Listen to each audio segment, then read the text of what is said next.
The first sound was two tiny cymbals meeting, sharp, metal on metal, coming from a corner of a basement that had been supposed to be empty.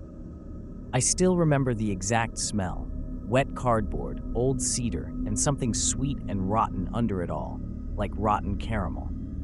My grandfather's house had always smelled of pipe smoke and lemon polish. The basement smelled like a place that had been waiting. He'd been missing for 3 weeks when I forced the cellar door open, the hinges whining like a held-back secret. The bulb overhead shivered but stayed alive, throwing a weak circle of light across stacked trunks and a leaning bicycle. The rest of the room dissolved into black. I told myself I was only there to catalog, to take a box or two for the estate, but my hands moved as if they had their own memory. I brushed away a blanket from a wooden crate and found the toy beneath.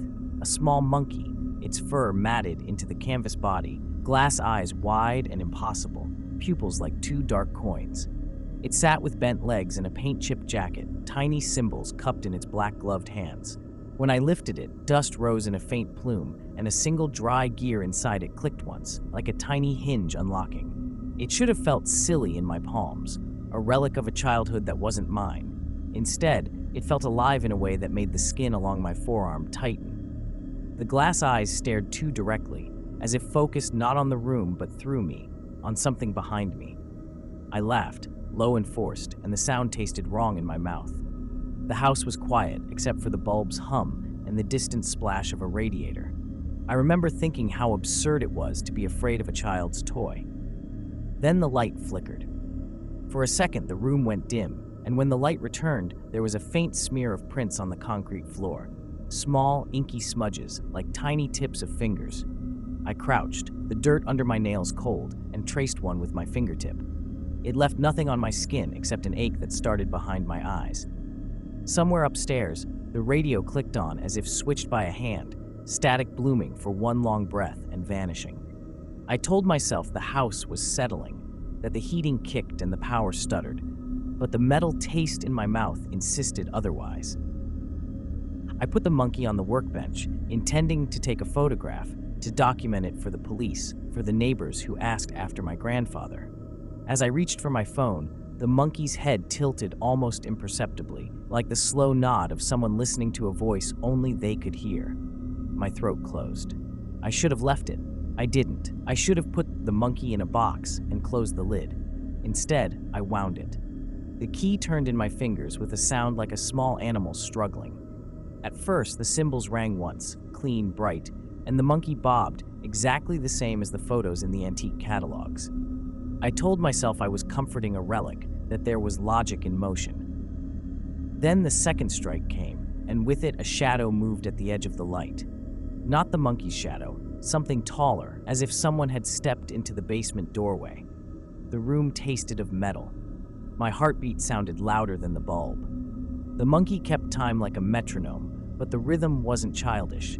It clicked in staccato, then slowed, and beneath the cymbals there was a noise I can only describe as speech that had been peeled of vowels, soft consonants that hinted at words without forming them. It sounded like someone trying to remember a name and failing. I told myself it was the gear, the wind, the house deciding to be cruel. I walked the perimeter of the basement. The crate lids had been shifted. A stack of old newspapers lay open to an obituary I didn't recognize. My grandfather's name wasn't there. In the corner, under a tarpaulin, I found a tape recorder, one of those bulky things with a red light that didn't blink anymore. The microphone had been placed directly toward the bench where I'd set the monkey. The tape inside had a handwritten label, "Forget Me Not." I pressed play before I could think. At first there was silence, then a shallow breath, then my grandfather's voice, thin, close, and wrong in the way recordings make people sound small.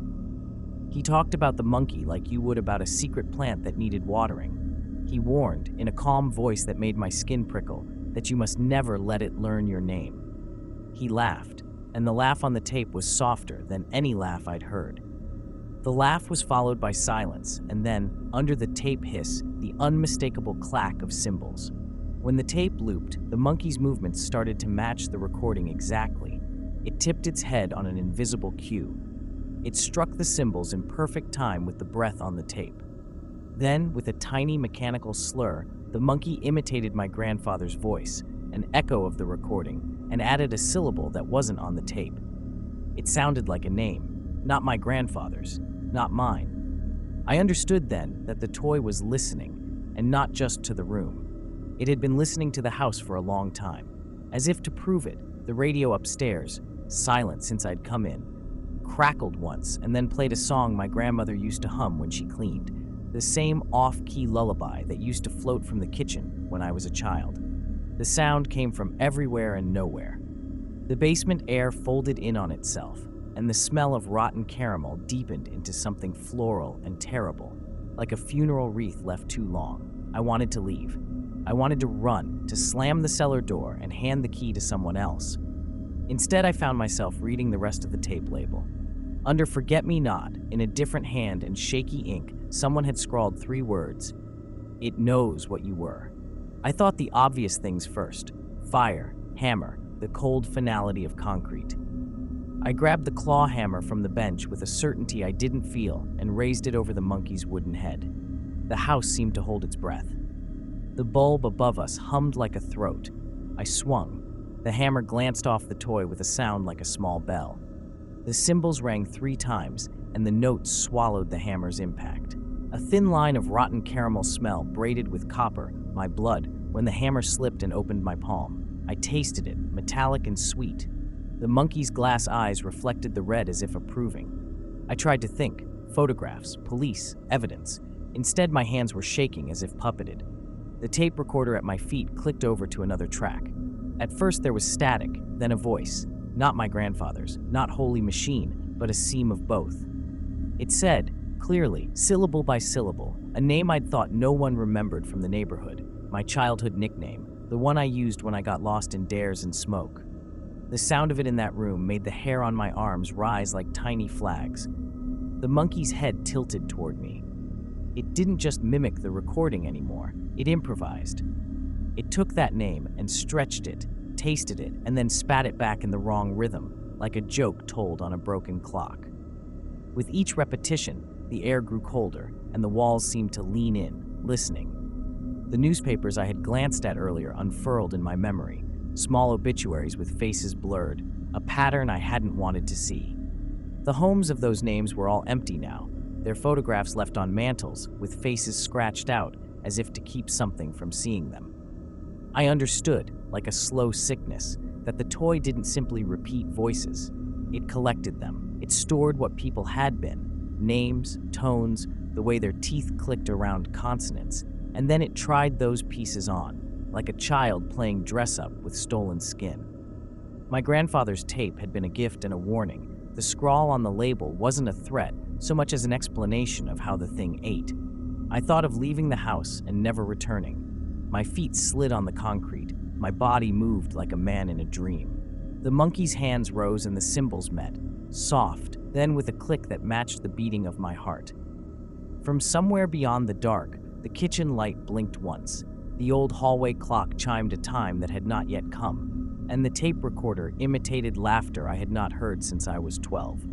It played a moment from my life, one I had told to no one, then threaded it with a new syllable that fit too neatly into the space where my name would go.